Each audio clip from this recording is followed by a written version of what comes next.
pagi dan salam sejahtera bagi kita semua. Perkenalkan, nama saya Dina Oktaviani, NIM 201041717118, kelas A1 Manajemen. Tujuan saya membuat video ini adalah untuk membaca ringkasan tentang ruang lingkup manajemen operasi. Ruang lingkup manajemen operasional terdiri dari perencanaan sistem produksi, pengendalian produksi, dan sistem informasi produksi. Yang pertama, perencanaan sistem produksi. Pada ruang lingkup ini, perencanaan sistem produksi dimulai dari proses perencanaan produksi yang bertujuan untuk menghasilkan barang atau jasa. Barang atau jasa yang diproduksi pasti berdasarkan permintaan atau kebutuhan para konsumen.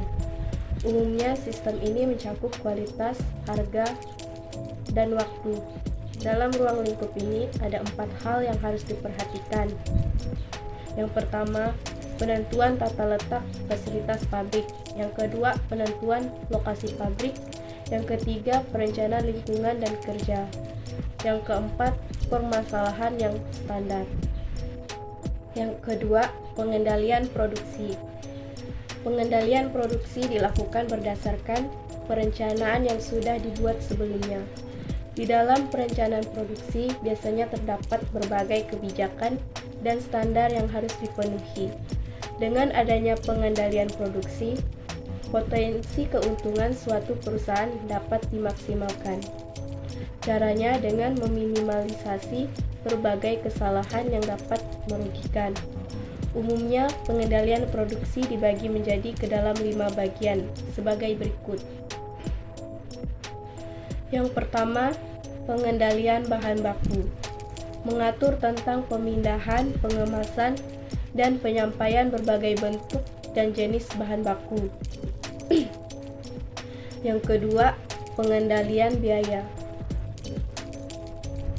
Analisis biaya produksi yang digunakan untuk mendapatkan keuntungan secara optimal. Terdapat 2 jenis biaya produksi, yaitu biaya variabel dan biaya tetap. Biaya variabel terdiri dari biaya bahan baku serta biaya tenaga kerja langsung. Ada juga biaya overhead yang meliputi biaya variabel, biaya tetap, dan biaya semi variabel. Jenis-jenis biaya tersebut harus diketahui dengan jelas karena mempunyai pengaruh yang besar terhadap keuntungan atau laba perusahaan. Ada pengendalian tenaga kerja. Pengendalian yang dimaksud merujuk pada kualitas dan kuantitas tenaga kerja sehingga proses produksi dapat berjalan optimal. Kemudian ada pengendalian kualitas.